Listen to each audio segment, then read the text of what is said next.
మంత్రి కోమటిరెడ్డి వెంకటరెడ్డిపై సోషల్ మీడియాలో వచ్చిన కథనాలపై TPCC working president Jagga Reddy strong గా రియాక్ట్ అయ్యారు. కష్టపడి వచ్చిన నేతపై బురద చల్లటం కరెక్ట్ కాదన్నారు. అధికారులతో మాట్లాడితే తప్పుడు వార్తలు రాస్తారా అంటూ నిలదీశారు. కోమటిరెడ్డిపై తప్పుడు వార్తలు రాయాలని చెప్పిన వాళ్లకు బయటకు వచ్చి చెప్పే దమ్ముందా అంటూ నిలదీశారు.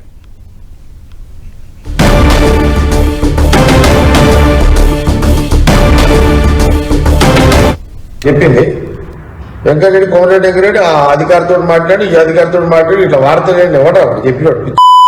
అది చెప్పినాడు ఎవడు ఏష్టోడు ఎదురా చెప్పండి ఎదుగుతాము. కోమటిరెడ్డి ఏంది జగ్గారెడ్డి ఏంది ఎవరైనా కానీ ఓకే ఏదైనా ఉంటుంది రా పర్సనల్ ఉంటుంది నువ్వేవాడు రా ఏ నీకే చేతిలో ఫోన్ ఉంది కదా అని ఏదో కలం ఉంది కదా 4 లక్షలు రాస్తారు రంగురుడు వార్త లేడు. ప్రోత్సహించినోడు ముందుకు వచ్చి చెప్పంత ఆ ధైర్యం ఆ గట్స్ ఉన్నాయా ఎవడైనా ఈ వెంకటరెడ్డి మీద ఈ వీడియోస్ వేయండి స్టోరీస్ వేయండి చెప్పేంత మనకి ఎవరికైనా గట్స్ ఉన్నాయా వాడు బయట మాట్లాడమని చెప్తామని సంగతి.